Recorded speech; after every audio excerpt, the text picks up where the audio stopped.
अस्सलामुअलैकुम। आफाक फारूकी नए प्रोग्राम के साथ आपके सामने हूँ।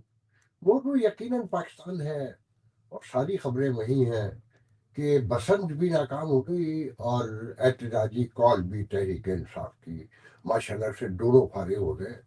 और हुकूमत तो है ही फारिग की फारिग। अब मेरे पीटीआई के लोग बड़े नाराज होंगे कि जी कैसे नाकाम हो गई। संडे को तो 90% मार्केटें वैसे ही पाकिस्तान में बंद होती हैं। कराची लाहौर का तो मैं गारंटीड कहता हूँ। इवन ये कि मैंने पेशावर के भी वीडियोस देखे हैं, इस्लामाबाद के भी देखे हैं।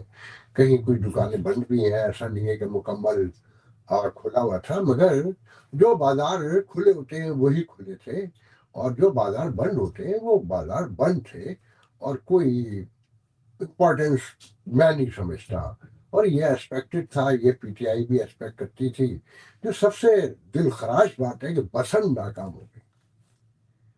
उन्होंने पूरा ढोल लगाया, पानी की तरह पैसा बहाया और वो डड्डू चार्जर औरंगजेबी पतंग कहीं पे जाके लहरा रही थी। नवाज शरीफ भी आसिफ जाकी छत पे पहुंचे और मोहसिन नकवी ने भी छतों से खड़े होकर फिराई जायजे लिए सब। मगर मैंने दर्जनों वीडियो देखी, दो पतंगे इधर, दो पतंगे आसमान पे इधर। और छतें भी जिस तादाद से ये बता रहे थे कि किराए पे गई हैं, वो भी ऐसा कुछ नहीं हुआ। और मैंने तीन चार मुख्तलिफ रिपोर्टर से बात की। हाँ, 6 लोग जान से अपनी चले गए, जिनमें एक नौजवान सहाफी लड़का भी है। तो ये तो कोई खसारा ही नहीं है।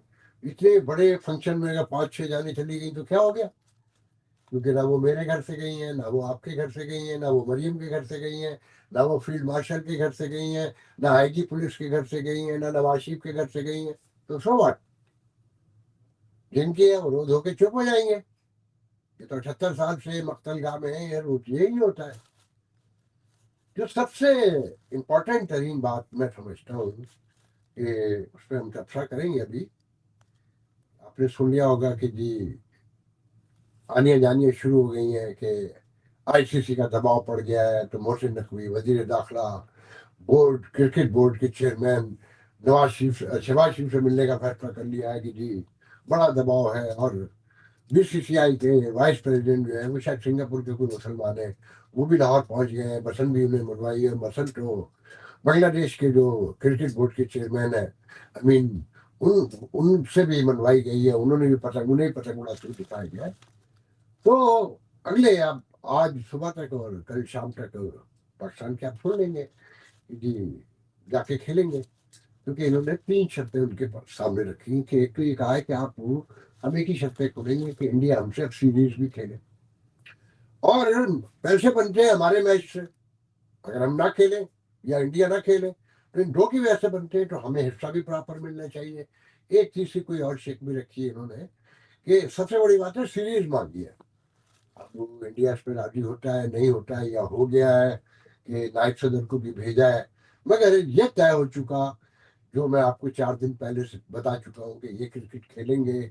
T20 वर्ल्ड कप में पाकिस्तान शामिल होगा और दोनों के दरमियान मैच होगा और बांग्लादेश की मर्जी से होगा और बांग्लादेश को भी अकोमोडेट किया जाएगा। फिर इससे भी बड़ी खबर यह है कि मोहसिन नकवी और अता तारड़ ने बैठकर प्रेस कॉन्फ्रेंस की है कल रात में कि जनाब ये जो खुद कोई धमाका हुआ ये इंडिया ने किया। ये पहले दहशत गर्दी के $500 देता था लोगों को, अब $1500 देता है।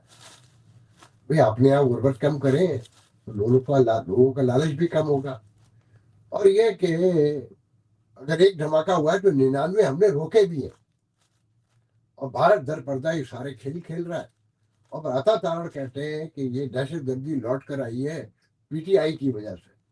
जो तालिबान खान के की कौम जो है ना खेमयादा भुगत रही है। मतलब तकसीम बढ़ानी है, अपनी गलतियां नहीं माननी है कि जो पहले हो गया तो सब बदल गया ना। बाजवा भी चले गए, फैज हमीद भी चले गए और सारे दूसरे भी चले गए। उसद की पॉलिसी बनाने वाले, अब तो आपकी पॉलिसियां हैं। 3 साल आपको कंप्लीट हो गए, फील्ड मार्शल भी बना दिया, डिफेंस कमांडर भी बना दिया, पूरे इख्तियारात भी दे दिए, तस्ना भी दे दिए। भाई किस लिए दिए हैं? और आज के मॉडर्न वर्ल्ड में, यूरोप में, अमेरिका में या किसी भी सिविलाइज बस्ती में कितने फील्ड मार्शल ने दिखाए और कितनी बड़ी बड़ी जंगें हो गई हैं। यहाँ 1.5 मिनट की झड़प में भाई साहब फील्ड मार्शल बन गए, डिफेंस कमांडर भी बन गए, मगर सब कुछ ढाक के 3-5 सब कुछ वैसी का वैसी रखा हुआ है। और भारत को बोले जाओ किए जाओ और अपनी गलतियां मानो नहीं, और कहो कि हम तो किसी से ना बैठेंगे ना मुलाकात करेंगे ना किसी को किसी का हिस्सा देंगे, फिर लगा लें। देखें ये जो हड़ताल है ना, नाकाम होना और बसंत का दोनों का, इसका मतलब सोचते हैं जब कोई बड़ा तूफान आता है ना तो एक खामोशी छा जाती है। समंदर में जब ज्वार भाटा जिसे कहते हैं ना, तो बिल्कुल लहरें साकित हो जाती है, बिल्कुल जैसे हवा चली ही है और यहाँ कोई सांस है ही नहीं, कोई तहरुक है ही नहीं, कोई एक्टिवनेस है ही नहीं। तो कौम इस वक्त जो है उसने बिल्कुल हर मामले से अभी हो गई है और सब जहनी खदशार का शिकार है। इसका मतलब है अचानक होगा जो कुछ भी होगा। और अब तो लोग ये कह रहे हैं ना डिप्लोमेट्स के हवाले से कि यहाँ कुछ भी हो सकता है, किसी पर भी कोई बड़ा वाक्य हो सकता है। वो बड़ा वाक्य क्या हो सकता है आप देख लें, तारीख को उठा के देख लें कि बड़े वाक्यात क्या कहलाते हैं, तो आपको समझ में आ जाएगा, मैं अपने मुंह से क्यों कहूँ।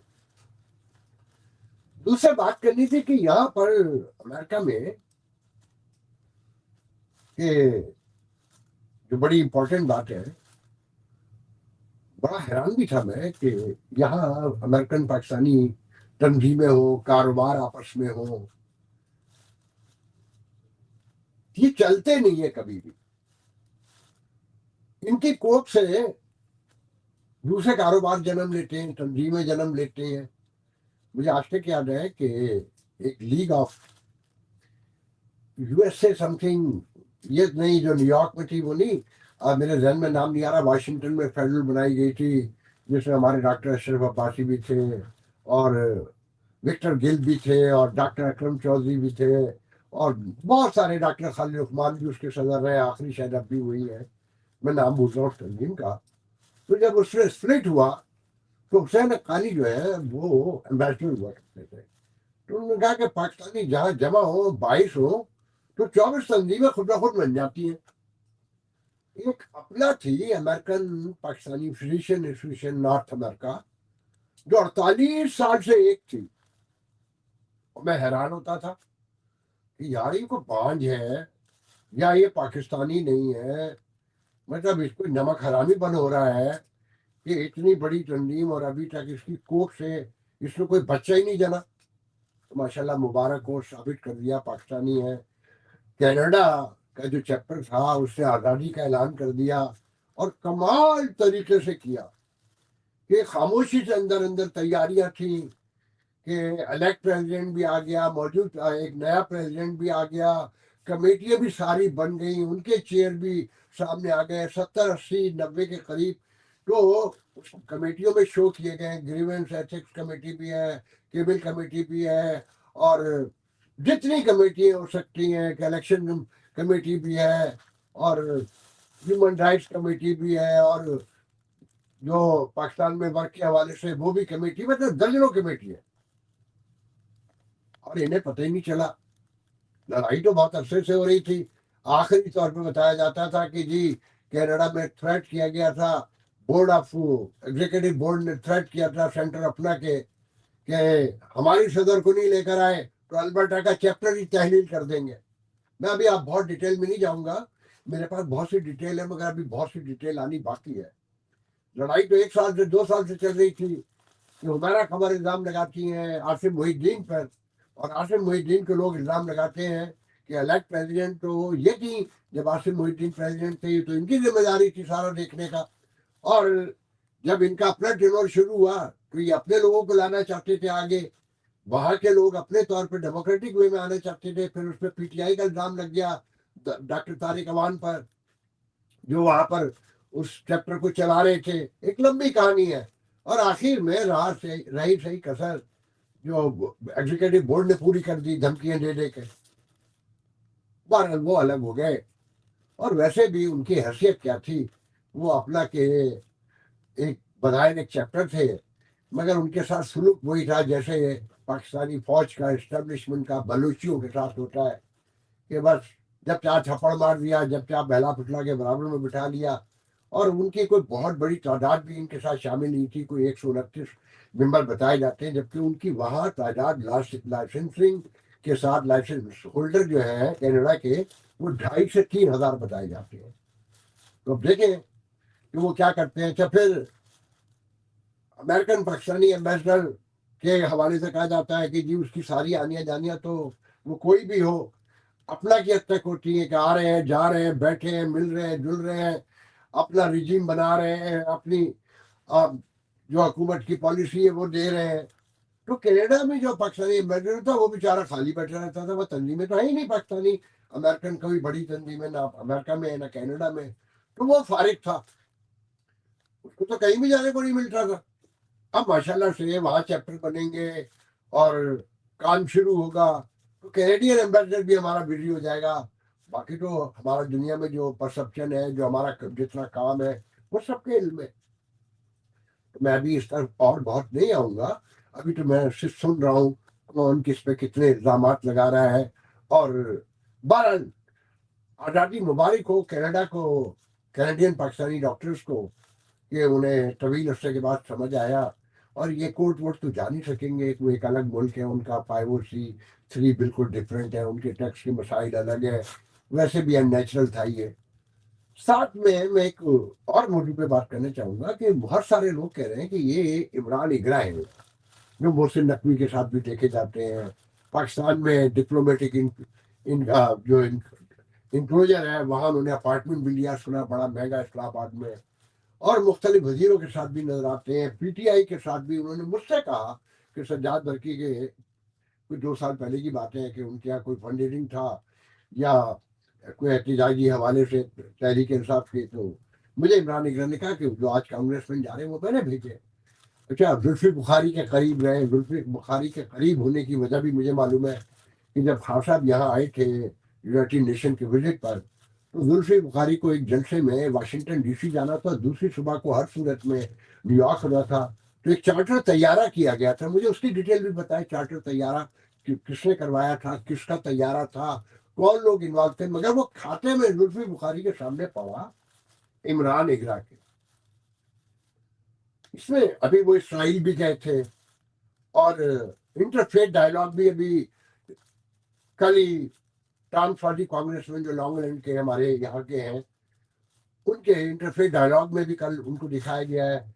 वो रिपब्लिकन पाकिस्तानी क्लब भी चलाते हैं, रेड टाई डिनर भी दिया था जब मोहतरम डोनाल्ड ट्रंप कामयाब हुए थे 2024 के इंतखाबात, 2024 के इंतखाबात के लिए और प्रेसिडेंसी के लिए। तो बहुत मशहूर एक कैटरिंग हॉल है नॉर्दर्न बुलवार्ड पर, उसमें जो बहुत महंगा है, मगर वहाँ लोग 15-20 ही पहुंचे थे। फिर बहुत सारे सेमिनार भी करवा चुके हैं, वर्ल्ड बैंक के प्रेसिडेंट को भी बुलवा चुके हैं।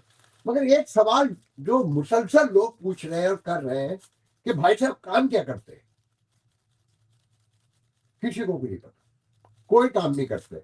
मैंने भी पूछा था उनसे डायरेक्ट 2 साल पहले, तो उन्होंने कहा कि यार ये मैं कांग्रेस मैन वगैरह से मिलता हूँ। तो उन्होंने एक नाम लेके बताया, फलानी कांग्रेसमैन ने मुझे एक ठेका दिलवा दिया था, उसमें 1.25 लाख बच गए, और फलाने ने दिलवा दिया था 40,000 बच गए।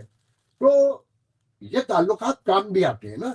अच्छा, कुछ लोगों का कुछ और ख्याल है, क्योंकि ये माजी में किसी एक खास हवाले से मशहूर है। रिजवान वास्ती ये और एक कोई चौधरी साहब थे, ये तीनों बंदों का अखड़ था। और कहा यह जाता है कि अब ये डबल काम करते हैं, इधर के लिए भी करते हैं, उधर के लिए भी करते हैं। और सबसे अहम बात यह है कि देखिए पाकिस्तानी इस्टेब्लिशमेंट को इसी तरह के लोग चाहिए होते हैं। ये तो अब सबको पता है, मोहसिन नकवी के साथ जब से नजर आए हैं कि ये तहरीक इंसाफ को दिखाकर, कांग्रेस वालों को दिखाकर पाकिस्तानी इस्टेब्लिशमेंट यहाँ के हवाले से डर जाती है। आपको मालूम है कि जिस तरीके से यहाँ पेनिट्रेशन की गई पिछले दिनों, और सफ़ीर बेचारे को रात दिन जहाज से उतारा चढ़ाया जा रहा था, छोटी से छोटी तंजीम, बड़ी से बड़ी तंजीम, जाली से जाली तंजीम, हर जगह इधर कंट्रोल करो, खान साहब का जोर तोड़ो, PTI का जोर तोड़ो, और बृहस्पति तोड़ भी दिया कि अपना पे ही कब्जा कर लिया। 3-4 मतलब 3 रिजीम एक साथ, 3 इलेक्शन जो है ना हाईजैक कर लिए। जबकि बताया ये जाता है कि जनाब उसमें आबादी जो है मेंबरशिप की, वो तहरीक इंसाफ की ज़्यादा है, मगर तीनों बार जीती प्रो एस्टेब्लिशमेंट टीम। तो ये कामयाबी तो काउंट होगी। और फिर कनाडा में पीटीआई का ज्यादा लोड था तो देखे अलग करवा दिया। अब वहां आराम से काबू कर लेंगे, वहां के एम्बेसडर को काम मिलेगा, असाइनमेंट मिलेगा। यहाँ का एम्बेसडर तो नहीं जा सकता था। प्रोटोकॉल, तस्वीरें, नमूदो नुमाइश, जवान की कमजोरी है। जवान उसके बगैर रह ही नहीं सकता। तो उसमें इमरान इकरा जैसे लोग भी बड़ा काम आ रहे हैं। अब ये इसराइल क्यों गए थे मैं उस डिटेल में नहीं जाऊंगा। कहानियां तो लोग कहाँ से कहाँ जोड़ रहे हैं कि जेफरी एप्सन से लेकर कि ये खेल क्या हो रहा है, अब नई भर्तियां हो रही हैं और नए नए काम हो रहे हैं। तो मगर सबको पता है इमरान इकरा कौन है, वो क्या काम करते हैं। उनकी प्रोफाइल पे तो लिखा है कि बिजनेस डेवलपर है वो। कितने बिजनेस डेवलप किए हैं वो आईआरएस से पेपर निकलवा ले तो आपको नजर आ जाएगा, मिल जाएगा। इससे पहले वो क्या करते रहे वो सारा निकाल के देख ले, उनके करीब के लोगों से जान ले तो आपको सब पता चल जाएगा। मगर ये ध्यान में रखें पाकिस्तानी इस्टेब्लिशमेंट को और किसी को भी ऐसे ही लोग शूट करते हैं जो मुकम्मल फारिग हो। आज के लिए जाती है, इंशाल्लाह कल गुफ्तगू होगी। अल्लाह हाफिज।